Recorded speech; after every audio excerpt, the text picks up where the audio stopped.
everybody, it's Ashley of Day-to-Day Social Work. I am a private online tutor and I specialize in assisting people to pass the license exam in social work on the master's and bachelor's level. You can find me online at daytodaysocialwork.wix.com/my-site, and you can find me on YouTube at Day-to-Day Social Work. So today I have one of my really good friends, Myra Brunson-Samuels, here today to talk to you all about her experience in social work and her journey through education and employment, and just to give advice and everything, just so you all can have a different perspective instead of just hearing me all the time yap about what I have going on in my life. So we will probably be laughing a little bit in this video just because we are not going to be super serious or anything like that. It's just going to be a casual, laid back interview, and I do have my questions written on this paper so I won't forget, so that she can give you the best information possible. So Myra, just tell us a little bit about yourself, where you're from, and then I'll go into the questions. Okay. Thank you for the introduction, Ashley. I met Ashley at the University of South Carolina Upstate when we first got there, and we've been friends ever since. I am from a small town, Lakeview, South Carolina. I've been up in the Upstate since 2005 when I came to go to college, and I just never left. I have been working in the social work field for about 9 years now. I have worked with a variety of different populations, from low-income children and families. I'm now working with dialysis patients. I've worked with people who have serious mental illnesses. I've worked with people who have physical disabilities. I've worked in the hospice. So pretty much well-rounded in the social work field. Okay. And so y'all have, if you followed my channel for a while now, you probably have heard me talk about Myra, not by name probably, because I don't want to call people by name, but I've talked about Myra in some of my videos before because she is super smart. Yeah. I always talk about how I have social work friends that are super smart and maybe not have passed the exam the first time, but Myra, when I tell y'all, Myra is like one of the hardest working, most determined person I know. Like she went, we both got our degrees at the same time, but she got her social work, her master's degree before me. Like she finished our undergrad and then she went straight back into getting her master's degree. I took 2 years off, and then Myra was like, yeah, I'm about to graduate, and I'm like, what? So like she, you know how people do stuff that you want to do? Like she inspires me. So like it's always like I gotta, if Myra's doing something, then I'm like, dang, I gotta do something, because you always gotta have friends who are accelerating, and it kind of makes you want to do more too. So it's no jealousy. Like if you have anybody around you that's doing better or doing something that you want to do before you did it, don't be jealous about it. Just be inspired by it. So Myra is definitely that person for me. Like she just got another certification for social work, and we've been talking about doing some things together as far as speaking and different conferences and stuff like that. So hopefully we can bring that to y'all too. In the future, yeah. So Myra, tell us, everybody has a social work story, and as y'all know, I got into social work because my little cousin was killed by her mother's boyfriend when she was 2, and the rest of the children, my little cousins, had a social worker, and she looked like me. She was from where I was from, and I was really inspired by her, and so I wanted to do what she did. And that's kind of like a quick backstory if you hadn't already seen the video about why I became a social worker. So tell us what made you want to be a social worker and how you got into the field. Well, as long as I can remember, when I was in high school, I always wanted to help people. People would always come to me for advice or didn't really know how to do something, and I would be on the computer trying to do my research. And at the time, to me, social work was DSS. So I used to say, when I grow up, I'm gonna be at DSS. I'm working at DSS. But as I got older, it wasn't until I did my internship at Spartanburg Regional, where I was a case manager, that I actually decided that I wanted to do medical social work. And ever since then, I've been doing it. And Spartanburg Regional is a hospital here where we live in South Carolina. Okay, so tell us about what school you went to for undergrad and what your majors and minors were, and your educational experience. Okay. I went to the University of South Carolina Upstate, got my bachelor's degree in psychology with a minor in nonprofit administration. Couldn't really find work with that. Did a little bit in the social work field, but I wasn't really a social worker. So I made the decision to go back to get my bachelor's in social work, and I went to Limestone College and got that. Immediately after that, I went to Winthrop University and got my master's in social work, and I just finished certification in psychiatric rehabilitation from the University of South Carolina in Columbia. Okay. So Myra has her license on the master's level, and she is working towards her independent license. And just tell us about also, you live in the state of South Carolina, but you worked and you got some of your hours approved in the state of North Carolina. So tell us about that. Yep. Well, I did my internship when I was getting my master's degree at DCI, which is a company I work for now, and that is a dialysis company. They didn't have any jobs available in South Carolina, but they had some jobs available in the Shelby, North Carolina clinic. So I immediately got hired over there. And in North Carolina, their clinical license is a whole lot different from South Carolina. In North Carolina, you actually just apply to get your clinical license, and you are granted it provisionally, or a LCSWA is what it is in North Carolina. And you have 2 years to get your clinical license, and in that time period, you have to take and pass the license exam. And if you don't, you lose those hours and you have to start over. So when I came back to work in South Carolina, I actually didn't pass my clinical license, so I had to start over in North Carolina, but I actually got a job in South Carolina, if that makes any sense. So South Carolina was able to grant me those 3,000 clinical hours that I got in North Carolina, so I was able to use those and I didn't have to start over. Okay, all right. So yeah, so as y'all can see, you can transfer hours and licenses and all that kind of stuff. So hopefully, if y'all have any questions about it, leave it in the comment section, and I'll try to answer it for you. If I don't know the answer, then I'll get in touch with Myra and see if she can answer it for you. So, all right, tell us also about the exam itself, because as you know, most people that watch this channel are studying for the exam. So a lot of people that I've tutored, the people who have failed and they come to me for tutoring, they always tell me that anxiety gets the best of them, and they start to overthink, and they get really anxious, and they get worried, and then they just lose it. Or a lot of people also take the exam and they start overthinking and all that kind of stuff. So tell us about your experience with the exam, and give some advice on how you would prepare for the exam the night before, the day of, and that kind of thing. Well, first of all, I want to say the work that Ashley is doing on YouTube, giving you guys these free videos, they are amazing. I've actually, when I was getting my master's, sitting for my master's exam, I actually watched Ashley videos, and I told her, and I actually did a testimonial on her website, so you'll see that up there. The work that she is doing to help you guys prepare for the exam is exactly what you need to pass. For me, for the clinical exam, I want to say I wasn't as prepared as I needed to be when I went into taking my exam. I think I did overthink it, and I wasn't using the clues that were in the actual question stem to help me eliminate answers. That was the biggest thing for me when I first sat for my clinical exam.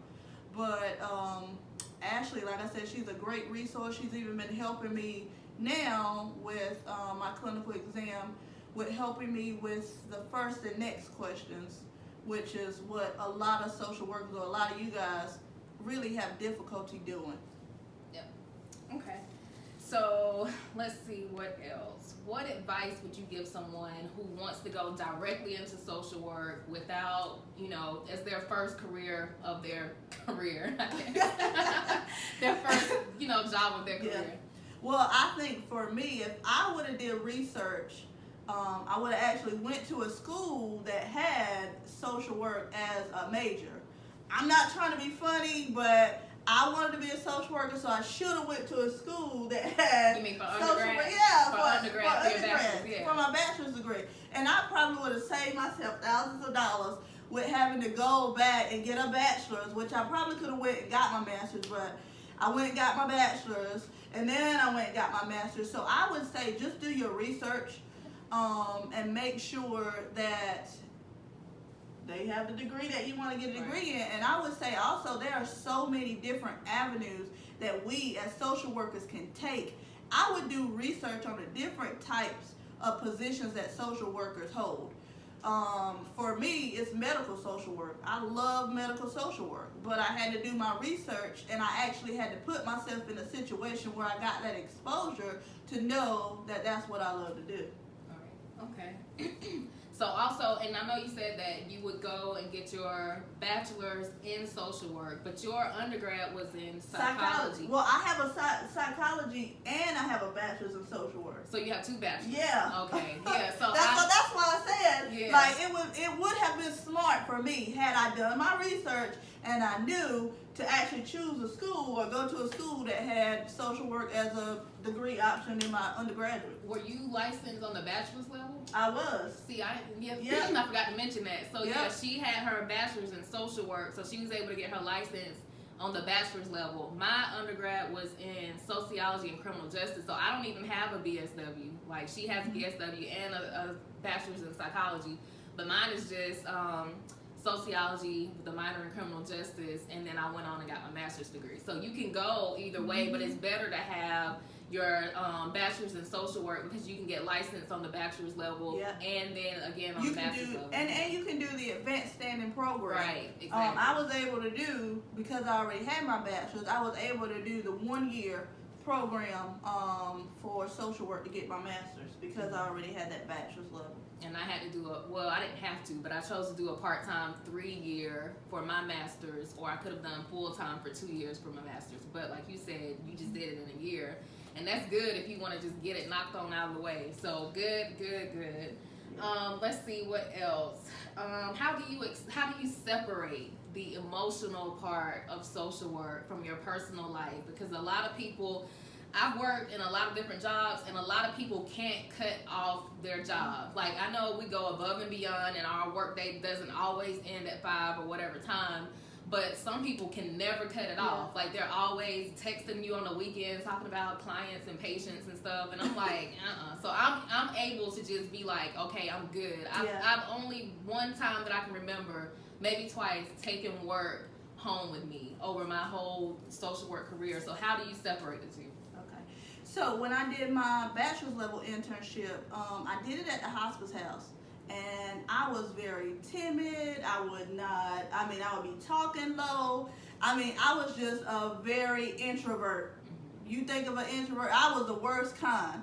But my field instructor told me, she said, you're a really good social worker. She said, but you got to get out of whatever it is that you in. From 8 to 5, when you're here, you are whatever these patients need you to be. If they need you to be bouncing off the walls, that's what you need to do, because you can't be sitting in here quiet as a church mouse and not doing what you're supposed to do. So I took that in. I'm still a little bit shy, but when it comes to making sure that I'm doing what I need to do for my patients, I'm right there. I am right there. And I think it's, depending on what field of social work you work in, it is kind of hard to cut that off. I work in medical social work with dialysis patients. It's hard for me to sit and listen to their stories. But when I clock out at 5 o'clock, that's the end of the work day. Happy hour. That's the end of the work day for me. But I think that comes with experience. So I think that comes with, as you're in the social work field, for years and years, and time goes on, it starts to get easier.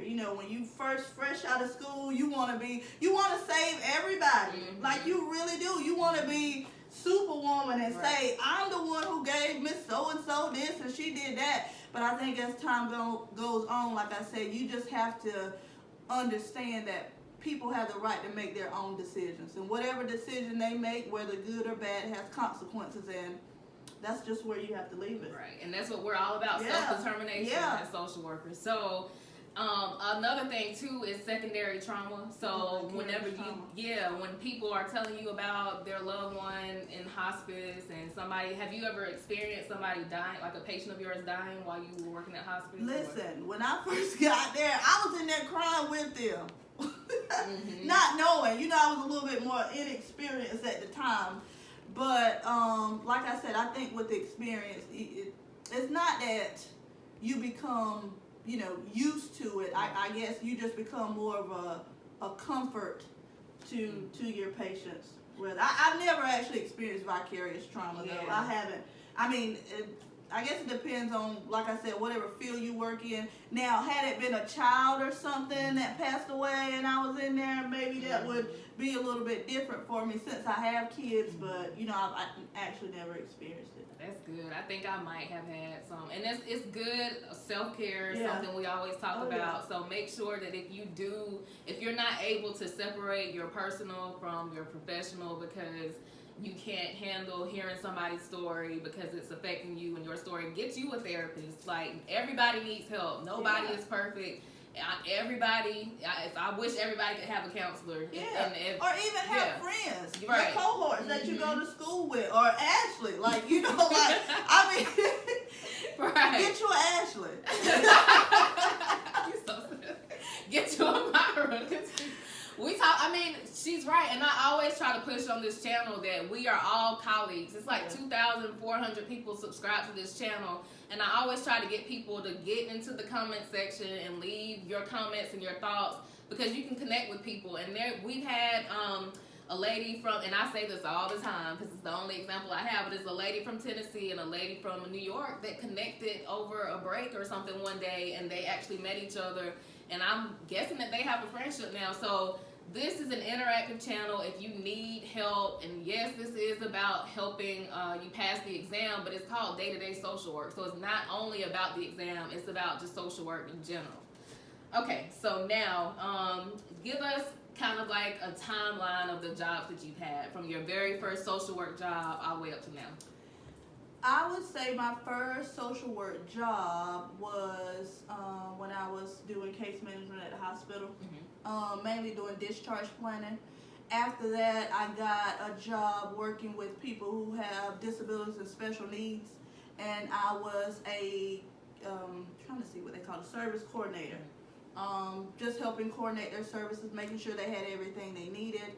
I have worked with hospice patients, which we talked about. I worked at a psychiatric rehabilitation place, and that's what inspired me to get my certificate in that, because I wanted to be more equipped to help people who actually deal with, major depression, schizophrenia, bipolar, because they're dealing with two major things. Their psychosocial issues as well as something that's going on psychologically. Yeah, I couldn't even think of the word. Yeah, so I did that. Like I said, right now I'm working with dialysis patients, and I've been doing that for the past 6 years. So I feel like I'm pretty much well-rounded and work with just about any population that you can. Because with dialysis patients, I could have a hospice patient to come in, or I could have a pediatric dialysis patient come in. So I feel like with that, I'm kind of exposed to a lot of different populations within that one population. Okay. Let's see here. Let's talk about social work salary. So I made a video. I made a video here before. I don't know if y'all have seen it or not, but my very first social work job, and I told them I only made $19,000 a year. I was only there for 6 months, but I had to get my foot in the door, because when I graduated from undergrad, I was turning down jobs because I thought somebody owed me something. Like, I had my bachelor's degree and somebody owed me something. Yeah, so I was like, nah, y'all got to pay me a certain amount. But I was living at home at the time, and I was like, okay, I got to get in the door somewhere. I didn't have a lot of expenses, so I said, okay, I'm going to take this job. The lady that hired me she's like, oh, you're good for this job. You have this experience. I had 0 experience, but I was like, okay, yeah. So she hired me, and that's how I got my foot in the door. But I was only making $19,000. I mean, that's like the low of the low. And not knocking anybody that might be at that level now, but I've progressed way, way, way beyond that. And that was back in 2011. So over 7 years, I made a huge jump in my salary, but I had to start somewhere. So tell us what your thoughts are on social worker salary. I feel like you got to be in the field of social. You're not going to be rich as a social worker. Like, it's just not going to happen. I feel like you really have to love what you do. My first social work job, I want to say I probably was at 27, maybe 27,000. But like Ashley said, like, you just have to get your foot in the door. I feel like medical social work for me has paid a lot more than any of the other jobs that I have ever worked at. But that's not to say that, you work in foster care or some other place that you can't make money as well. I feel like you have to have that experience first and foremost to be able to even try to even negotiate a salary. But I think it just depends on, what area of social work you go into, and, how marketable you make yourself. Because as social workers, we can do a lot of different things. You control your own career. Yeah, I mean, like with Ashley doing the tutoring, like, going out and talking, being a consultant, you can do that. You can open up your own practice once you have your clinical license. I feel like there's a lot of different avenues that social workers can take to be able to bring some residual income in. And I've known social workers who make 6 figures, but they aren't. I've known some, yeah. I mean, if you get into like a nonprofit organization that's like well known, like maybe an Urban League or what's another, United Way, like some of those bigger nonprofit organizations, if you get into some of those higher level positions like executive director or CEO, you can, and you have to have a well mapped out career to get into a position like that. Or some people just easily slide into those positions based on who they know. But as you all probably know, a lot of people that hold those executive positions in those nonprofits, they don't necessarily know what's going on in the trenches, and they make all these decisions. But as social workers who worked in the trenches, work direct care with patients and clients, if you have that experience and you build your career up, you have a good chance of getting into a position, because not only do you know the policy and the macro part of the organization, but you've worked in those not lower level positions, but in the trenches, direct care with patients. Right. So a lot of people, being in Columbia for grad school, where all these organizations are, I knew a lot of people that were making 6 figures, and they weren't even social workers, but they were holding social work jobs, and they didn't have a clue. But if you position yourself the right way and you map out your career strategically, then you can get into those positions and make more money. And like she said, if you get into the medical social work field, you have potential to get very, very close to 6 figures. I mean, I know people that are making like 70, 80,000 a year. I'm not quite there yet as far as my job, but I'm getting on up there. I'm not quite there yet, but it's possible. And then we've had people on this channel also. It was a lady who commented on one video that I think she lived in Hawaii, and it depends on where you live. Yeah. She said that she started out at a hospital doing medical social work at $70,000.